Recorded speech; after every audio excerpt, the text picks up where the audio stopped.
Darth Vitiate, otherwise known as the Eternal Emperor Valkorion, the Sith Emperor, and Tenebrin, was one of the most powerful Sith Lords and Darkside beings to ever be produced by the Darkside itself. Vitiate utilized the ability of essence transfer to a degree higher than even Darth Andedu, Darth Sidious, and any other being in galactic history who manipulated this dark technique. Using this technique, he managed to live for 1,500 years and manipulate galactic affairs from the age of 6, where he snapped his adopted stepfather's neck using telekinesis and gorged himself on the pain and suffering he felt from his mother before finally ending her life too.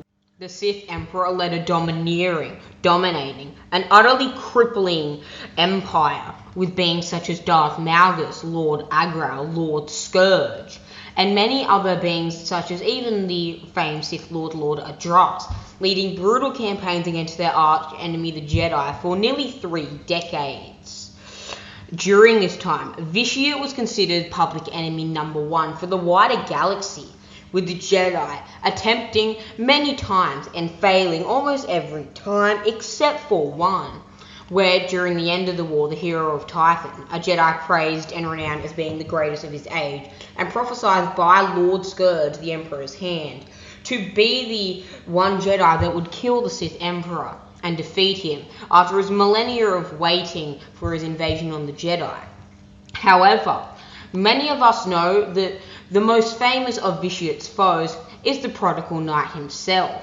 In Revan, Revan's story spans 3 centuries and beyond, with his story going from a Jedi to a Sith to a Jedi to something more entirely.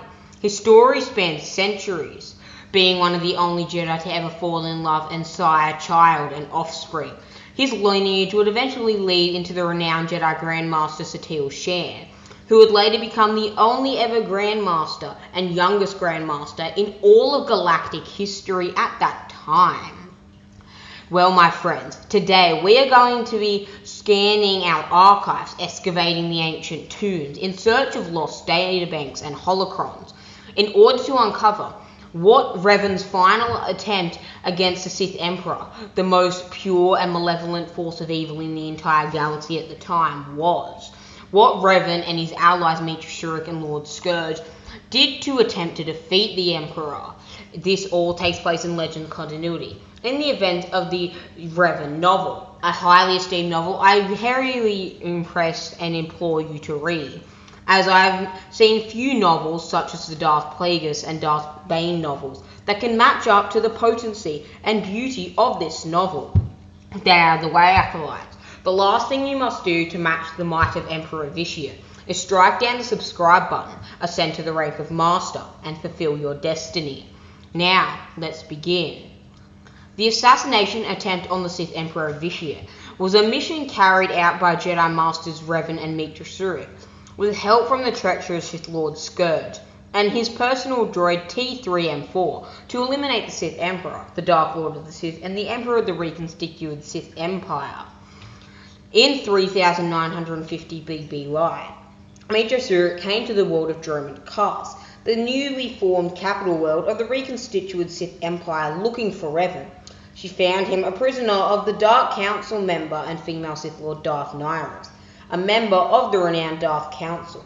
She also came into contact with Scourge, a Sith Lord who came to believe that the Emperor might likely bring about the destruction of the Sith species by conducting a ritual that would absorb the entirety of the galaxy's force energy, if not the entire galaxy, bringing it to an end. With that in mind, Scourge begrudgingly agreed to work with Surik to help free Revan, believing that Revan was the only being in the galaxy at that time strong enough to defeat the Sith Emperor.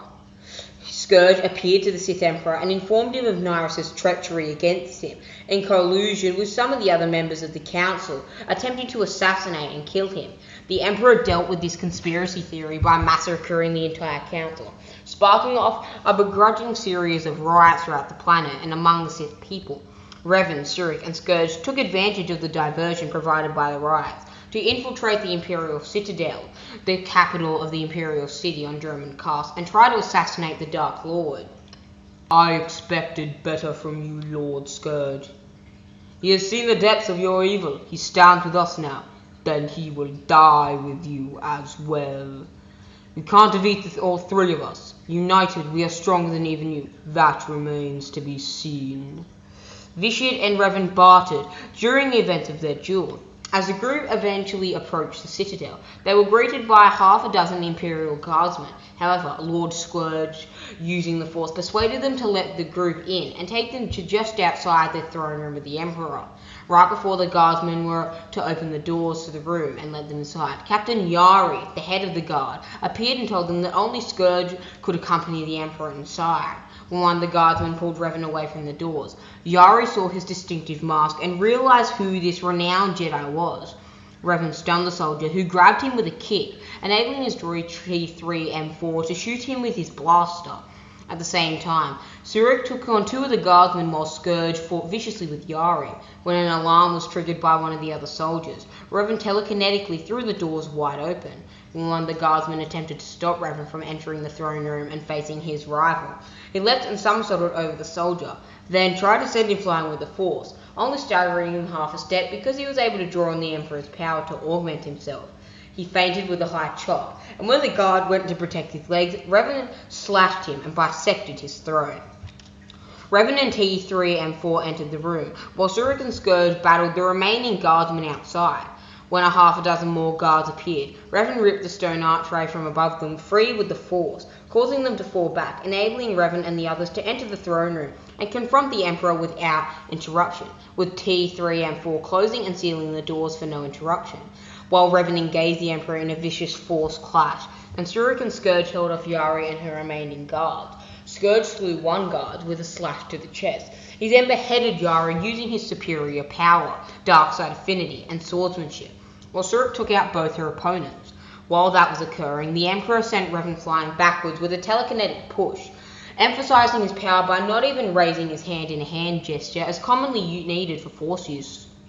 Then the Emperor tried once again to bring Revan under his control, as he had done many years earlier by converting Revan to the dark side alongside his friend Darth Malak.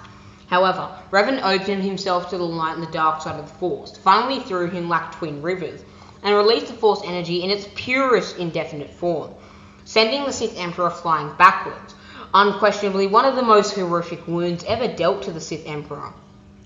Revan charged towards him. However, he sent a bolt of crackling Force energy and lightning, which Revan blocked with his lightsaber. The Emperor then sent 3 more bolts. The first Revan deflected, the second he evaded, and the last he batted back towards the Emperor itself, striking him in the chest.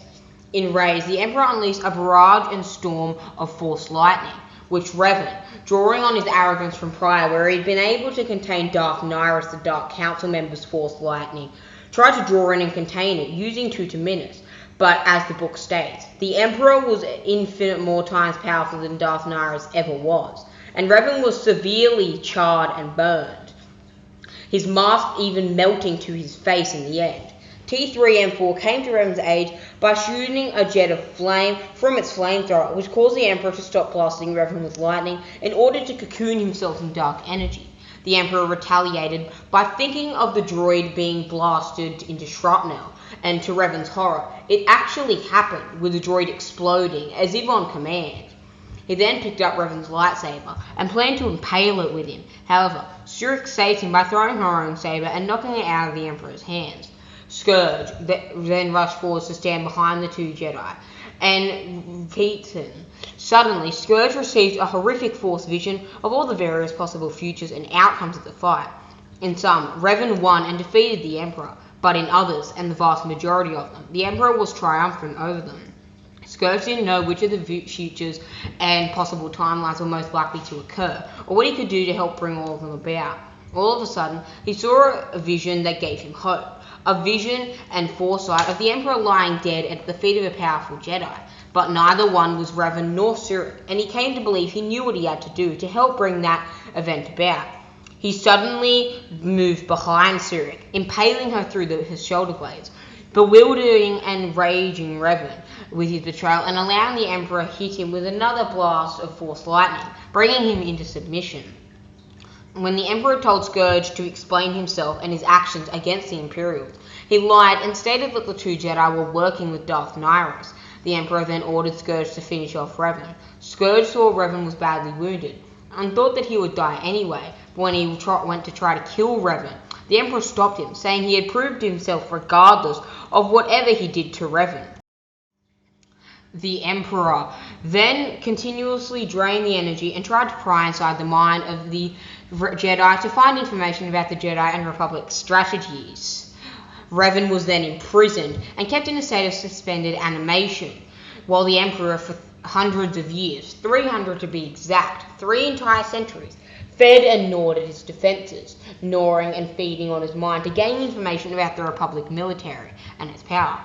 For his seeming loyalty, which was actually just a ruse to the Sith Emperor, Scourge was made the first Emperor's Wrath, and given the gift of immortality by the Emperor in an ancient Sith alchemic ritual.